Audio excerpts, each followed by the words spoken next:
we must identify the great benefits to the world which would come from a democratic China. There could be a great increase in prosperity. There could be a great renaissance of trust in the world. There could be China's contribution to art, science, as well as the economy and other aspects of human life could be so much greater and so much richer under a democratic regime. Coming up on British Thought Leaders, Roger Garside, author and former diplomat in Beijing, shares his unique insight into China. Roger talks about senior Chinese Communist Party officials preparing for their own downfall. More and more people in the senior ranks of the Communist Party of China recognize that their own regime, their own political system, having produced internal problems and these external problems, cannot deal with them. He says the Chinese regime is scared of the Chinese people. In the 75 years that the Communist Party have been in power, they've never allowed free elections. They haven't allowed freedom of expression. They haven't allowed freedom of religion. They haven't allowed freedom of assembly.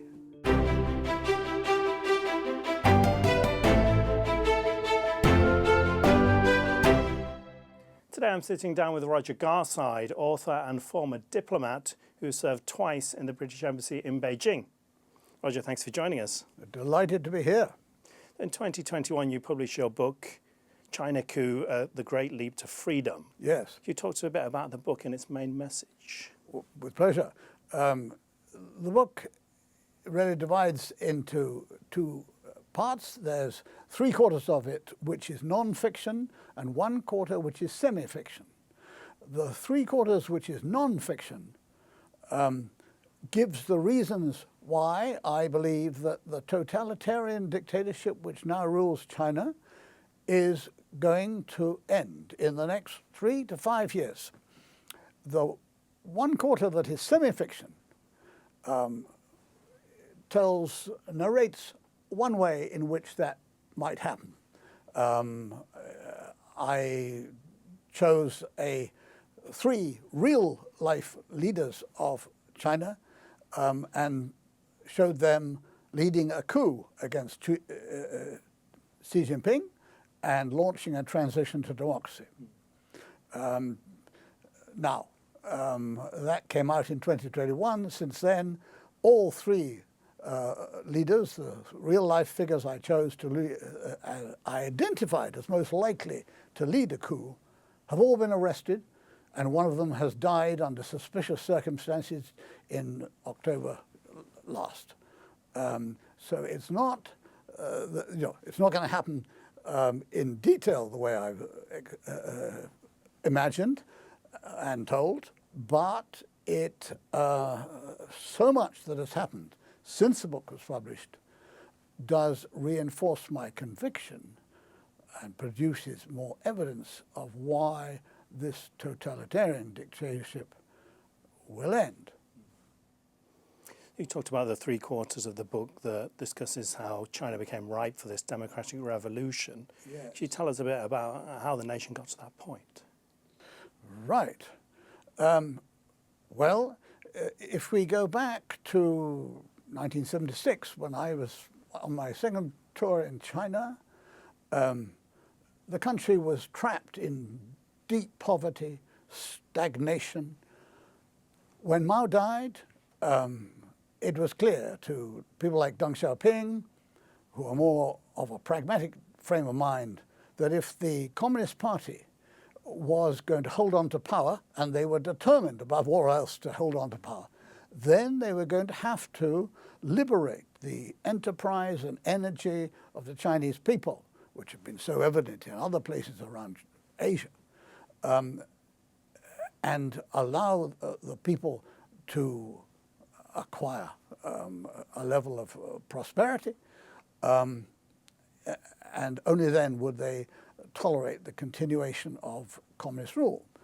So they embarked upon a certain transition towards the market, but no political change. The system of dictatorship, the Marxist-Leninist dictatorship, they were going to absolutely keep in place. And this, of course, was inherent with contradictions, and for 3 decades, it was successful in generating prosperity in China at a spectacular rate. But the inherent contradictions started to make themselves felt. And now we see the chickens coming home to roost. A whole array of problems, deep-seated, long-term problems, economic, political, moral, cultural, social, are manifesting themselves and are undermining the dictatorship. I recently talked to Uyghur poet and academic Azizi Kun, and he was talking about how Xi Jinping was bad news for the Uyghurs and things got a lot worse when he took power, and how she's trying to get rid of all the non-Han Chinese, the Uyghurs, Tibetans, Mongolians, etc. Can you talk a bit about, according to your research, the role Xi Jinping plays, and has he stayed in power longer than you expected? Well, what role did he play in the handling of these ethnic minorities? The ethnic minorities that you've named, like the Uyghurs, the Tibetans, the Mongols, and others, have long-standing differences of identity with the Han, who make up the great majority of the Chinese people. These are differences of identity, of faith, of customs, practices, values. And Xi Jinping, being a totalitarian, cannot abide differences, people manifesting a different identity. And his answer to that problem is to double down on dictatorship. And that has worked at a certain superficial level, but many people in the Chinese Communist Party, senior officials, can see that it is only working at a superficial level, and that really it generates a deep-seated and prolonged resentment. The biggest victims in all of this are obviously the Chinese people. Do you think the regime's afraid of the people? Absolutely. Why do I say that? Well, a regime that trusted the people would allow free elections. In the 75 years that the Communist Party have been in power, they've never allowed free elections. They haven't allowed freedom of expression. They haven't allowed freedom of religion. They haven't allowed freedom of assembly. They have not allowed the transition from the command economy, which wasn't working manifestly, towards the market economy. They haven't allowed it to continue all the way. They stopped it halfway. Why? Not because it wasn't working, it was, but because it was creating a property-owning class that was wanted freedom, wanted democracy, wanted rule of law, and which was threatening the monopoly of power of the Communist Party. So back in Mao Zedong's days, China was trying communism, and like everywhere that tried it, failed miserably. Yes. So they moved to this kind of capitalism, but a very corrupt / authoritarian version. Yes. And you saw some of this move firsthand. Can you talk to us about how the move manifested? Well, as I said earlier, the Chinese society, Chinese economy was in stagnation and poverty when Mao died. And they had to do something about that, so they started the transition without political reform. And so there wasn't law, there wasn't proper regulation of the capitalist, the free market economy which was growing up.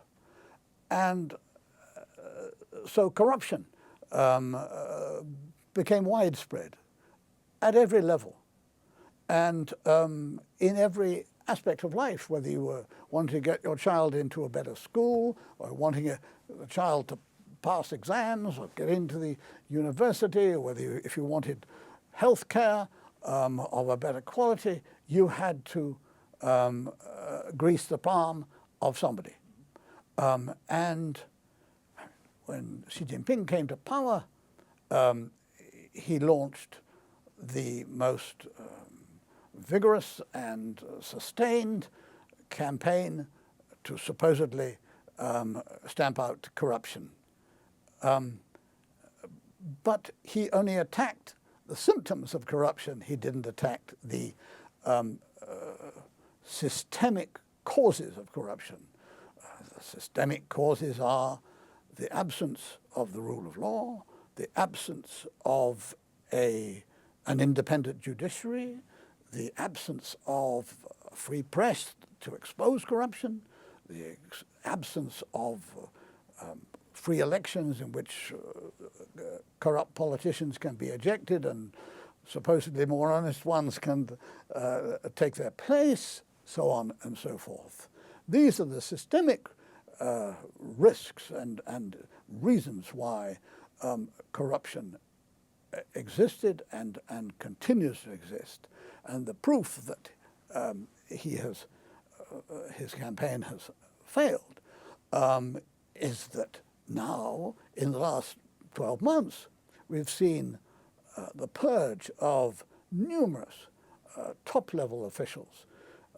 We've seen the purge of the foreign minister after only being a few months in office. We've seen the purge of the defense minister, likewise a few weeks later. We've seen the purge of the whole of the top leadership of the nuclear weapons and missile command of the military.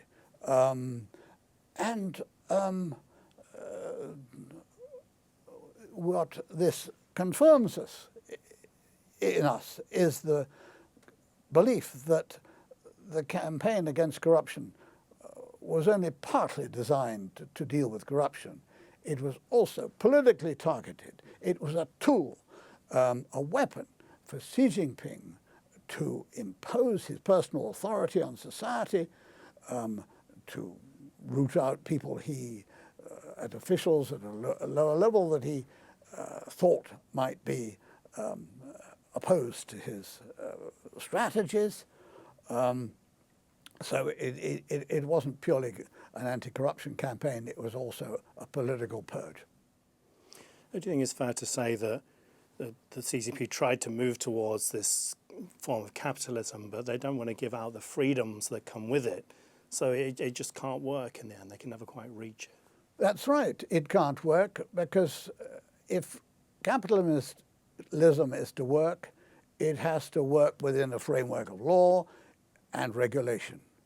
And although since Deng Xiaoping launched the strategy of reform and opening, they have built up a great body of laws, and they built up a big legal profession. There are courts, there are lawyers. But it's all subject to the will of the Communist Party and to the interests of the Communist Party. And so it isn't objective and independent, and it is susceptible to corruption, as I've described. You talked about the regime being outwardly strong but inwardly weak. Yes. Is that a reflection of these things? I think these things are a very important part of it.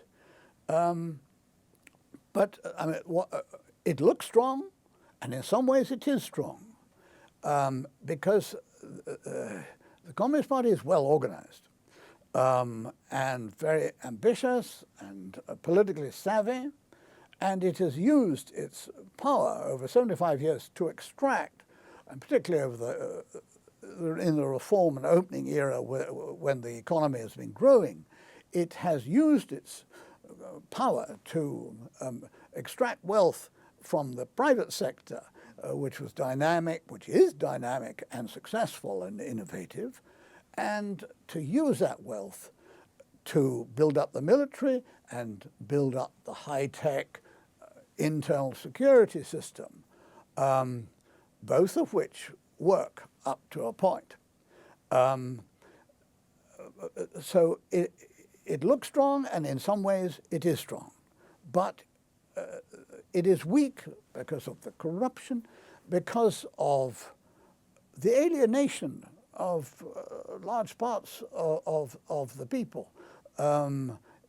Religion in China today is practiced in some form or another by 350 million people by the best estimates. Now that's 350 million people out of 1.5 million people who deny the ultimate sovereignty of the Communist Party, who say, hang on, there is a higher power than the Communist Party.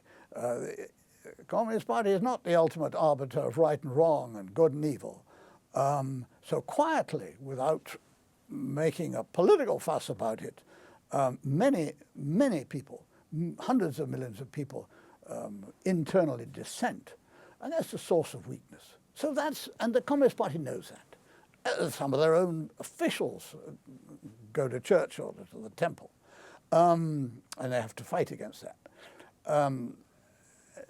So the Communist Party knows this, and that's why they don't allow freedom. That's why they spend more of their budget every year on internal security than on external security. They're more afraid of the internal enemies than of the external enemies.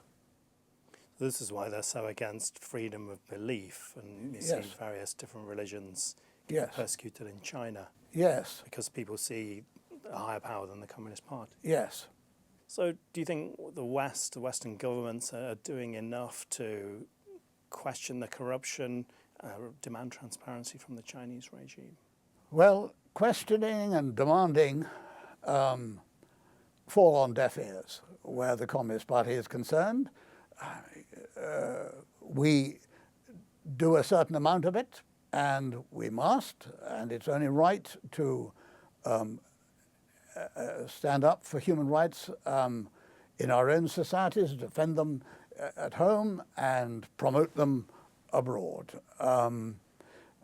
We haven't always taken that view, and in an earlier phase of British government, 10 years or so ago, our government was only too ready to soft pedal any protests about the absence of human rights in China because they thought it was in our economic interests to do so. This was a totally false calculation, and thankfully, for the reasons that we discussed earlier, the scales have fallen from people's eyes have been opened, and a rather more realistic balance between supporting human rights and seeking economic gain has been adopted. So we used to have the approach of the government was we will talk to China about human rights in private, but not publicly. Yes. It seems we've luckily moved on from that period of time now. Yes. I mean, the Chinese were laughing up their sleeves when we adopted that strategy. We could say what we liked to them behind closed doors. It made no difference to them. Thankfully, we have, as you say, moved on a bit from there. We've recently seen some media reports about the Lord Mayor of London's links with Beijing. Right. Despite MI5 warning, the CCP poses a threat. Yes. I mean, would we understand this as naivety amongst some of Britain's political class, or are there other reasons? I think there is naivety. I think there is greed, and there is ignorance, and there could even be corruption. as you say, people's eyes have been somewhat opened, and there's less of it now, I think. People are more on the outlook for it and ready to expose it. But I'm afraid that naivete, ignorance, greed are still there. The pandemic probably did quite a lot to open people's eyes to Yes. The Chinese regime to some degree. Yes. Do you think people changed their minds quite a lot around that period of time? That's also when you brought your book out. Yes, I do think people did change. I mean, when the epidemic started off in Wuhan, the Chinese regime tried to suppress it. The local officials tried to hide it to begin with. When it became impossible to hide it anymore, they had to face up to the central government, and the authorities had to swiftly begin to deal with it and use their extensive powers over their population to deal with it as they thought best. But even after the central authorities had been alerted to the reality of the pandemic in Wuhan, they were slow to acknowledge it internationally. They leant on the World Health Organization not to declare an international pandemic until the central authorities were ready for that. And this all became apparent to our government and other governments. And it was a massive breakdown of trust at that point, an exposure of the duplicity of the communist regime. And then there was the refusal by that regime to allow an independent international investigation into the causes of and origins of the pandemic, which is very, very serious, because we need to understand how this pandemic happened in order to guard against future pandemics. And I think the trust, both at government level and at popular level, many countries around the world, and you can see this reflected in result of polls taken by Pew Research, a great loss of respect and trust for the Communist Party. And that will not be restored until there is a change of political regime in China. And the same is true in our business dealings with them. The trust that has been destroyed, the mistrust that has been built, can only be restored through political revolution. And more people in the senior ranks of the Communist Party of China recognize that their own regime, their own political system, having produced internal problems and these external problems, cannot deal with them. And that if they are to preserve their own wealth and power, and if they are to hold out any hope of saving China as a nation, then they know that there has got to be a profound change of political regime. There's got to be a political revolution. When I wrote the book, or published the book, people were astonished that I should say such a thing. But there are Chinese former officials of the communist system, a professor from the Central Party School who for 15 years taught political ideology to senior Chinese officials who were being groomed for the highest offices. She taught them for 15 years. She is now living in America, a fellow of the Hoover Institution. She and others like her testify to the fact, as they see it, that a majority, 60, 70% of middle and upper officials of the Communist Party regard the system, the political system that they have, as broken and as inferior to constitutional government. Now, what exact kind of constitutional government China should have is an extremely important and open question. But they do believe that a systemic change is needed. We in the West, or in the liberal democracies like Japan, Korea, Taiwan, cannot dictate to China what kind of a system it should have to govern itself. But what we can and must do is to help those Chinese in China who want radical change to achieve it. And we have ways of doing that. But we must have that mindset which says this is possible. And we must identify the great benefits to the world which would come from a democratic China. There could be a great increase in prosperity. There could be a great renaissance of trust in the world. There could be China's contribution to art, science, as well as the economy and other aspects of human life could be so much greater and so much richer under a democratic regime. And you know, it's not just foreigners preaching this. If one reads carefully what has been published in China by economists about the economy, politicians, constitutional scholars about the need for constitutional government, etc., in field after field, there is evidence that thinking Chinese believe the sort of things I'm saying, and believe them more strongly than we do. They live with the problems. They know the problems more deeply than we can, and as they look around the world and ask themselves, what other systems are there? What are the systems that work better than the one we've got?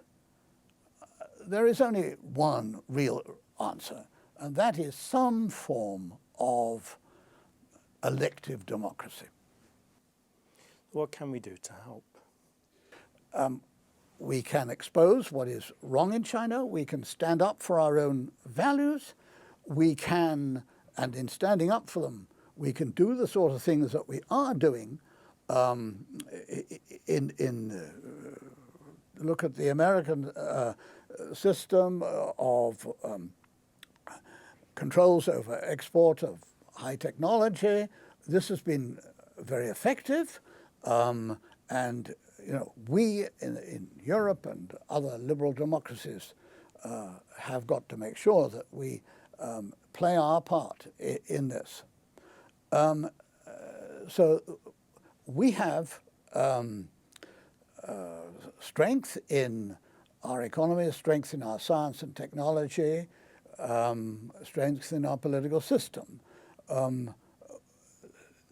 Again, the Americans have taken the lead in using their great power in the world's international banking system to impose costs on Russia for the invasion of Ukraine. The Chinese know that we have that power, and we have shown our resolve to use it. And we may need to use it if Xi Jinping is tempted to use force or economic sanctions or whatever against Taiwan to try and impose mainland rule on China. We've got to show that we are ready to use the military, scientific, economic, and other muscle that we have. You've been through quite a unique journey. You're a China watcher, literally, more than 50 years ago. Yes. Could you tell us a bit about your story? Oh, thank you. Well, I'll keep it short. It's 65 years now. 1958, I was a soldier doing my military service in Hong Kong. And I was sent with my troops up to the border to watch to guard and observe the border. But this is 1958, and Mao had launched his Great Leap Forward, which became a great famine, and it led to the disease and death through starvation of 46 million people eventually, and great disruption, total disruption of economic and social life, a great leap into communism, abolition of all kinds of private property. So hundreds of thousands of mainlanders were trying to escape to Hong Kong over the land border. We couldn't absorb them all. So we had to turn many back. But I was there watching that on the border and wondering what the heck kind of regime is ruling this country, doing these extraordinary things. So that opened my eyes and sparked my interest in China. After university, I joined the diplomatic service. I volunteered to learn Chinese. I spent 2 years in Hong Kong. During that time, Mao Zedong, who had lost quite a lot of authority and power because of the failure of his Great Leap Forward, was trying to regain it through the great cultural revolution which he launched as I was busy studying the language. And that cultural revolution plunged China into anarchy and violence. I watched that day by day with my Chinese teachers in Hong Kong, reading the local newspapers, which were very good at monitoring what was going on across the border. And then I had my first diplomatic posting in Beijing, 1968 to 70, when the Cultural Revolution was still raging. It had moved from sort of the Red Guard era. They'd been sent off, tens of millions of them, into the countryside, out of the cities, into the countryside for 10, 15, 20 years. But there was still strife within schools, factories, workplaces, communities. And that strife went on, tearing workplaces apart, tearing families apart, until finally Mao agreed to use the army to restore order in China. How many people were killed in the Cultural Revolution? Yes, estimate of 2 million people. That's not a lot in China. It's a big figure, but it's not a lot in China. Worse than the physical deaths was this terrible undeclared civil war, which tore families and workplaces apart, and destroyed Chinese culture. The Red Guards were sent out into the streets by Mao, not only to beat up, torture, and kill people who held views with which he disapproved, but to smash beautiful objects or to desecrate sacred places. That was my experience of the Cultural Revolution, and I then went away for 6 years. I worked at the World Bank, and then I came back to China 6 years later, and Mao was still just alive. There was a stalemate and stagnation and poverty, as I say. He died, and within a month, the pragmatists in the leadership of the Communist Party arrested his closest allies, who became known as the Gang of Four.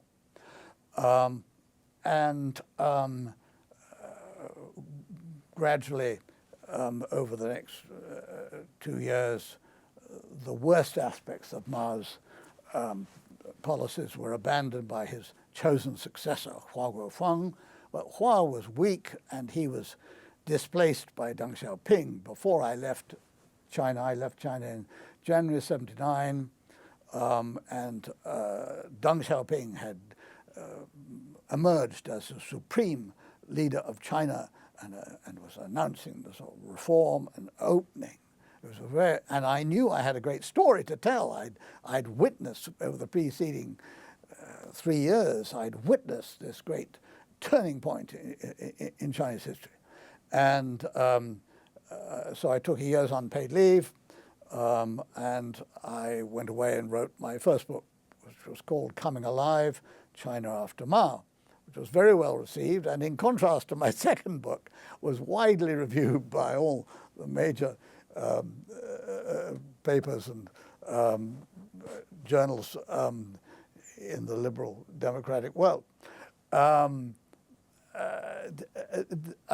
so that was 79, 80, I was writing that book.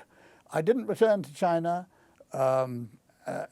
until I had retired from economic life. I went back in the early 2000s, by which, of course, there had been tremendous economic growth. And then in 2017, I went again because I wanted to update my impressions of China firsthand in order to write my second book, China Coup, The Great Leap to Freedom. And that was when my eyes were really opened to the reality that what we are looking at in China is not an authoritarian regime on the lines of Singapore, Indonesia under Suharto or something like that, but is a totalitarian regime. And so a good deal of my book, a whole chapter of my book, is devoted to explaining why this is a totalitarian, not an authoritarian regime, and explaining why religion and the 350 million who practice some kind of religion in China is really very important in China, and why the economy already, as I wrote it in 2019, was beset by deep-seated problems. And now I am fascinated to see how things will move forward in the coming years. So what are your hopes finally? Obviously China is very important to you. Yes. What are your hopes over the next few years? Well, my hope is that, well, my expectation is that the economic problems which are receiving a lot of attention in the world's press now, most spectacularly the collapse of the property market in China, which was riddled with debt and corruption and falsehood, and has been for years, and friends of mine who've been pointing it out for years. But the collapse of the property sector has destroyed the tax base of local governments in many parts of China. They were very dependent upon selling land to property developers. That was 40% of their revenues, and it's gone. And they've replaced it. To keep themselves afloat, they have replaced it with a series of Ponzi schemes, which are going to run out of road. Quite when, I can't predict. But I mean, it could be 3 years, could be 5 years. But when that happens, banks will collapse. More and more companies will collapse. Shadow banking, very murky area in which people have invested a great deal of their money, will collapse. There will be widespread mass unemployment. There will be outrage. And when that happens, those Communist Party senior officials whom I've referred to earlier, who know that the only hope for them and for China is in political change, will seize the moment and the initiative and will give voice and mobilize the people to make a political revolution. That is what I'm sure is going to happen. It's not a hope, it is a prediction. Beyond that, when that happens, then we can be hopeful that a better system of government will be built in China. Of course, there are great risks of chaos. There's great risks of strong men coming to power, a Chinese Putin. But I believe that the dangers of not attempting a democratic revolution are greater than the dangers inherent in it. And it would take another book to say this, but I believe that the Chinese are better placed, actually, to launch a democratic revolution than the Russians were when they pulled apart the Soviet Union. So I am, on balance, optimistic. Roger Garside, thank you for joining us. Thank you for the opportunity to speak my mind.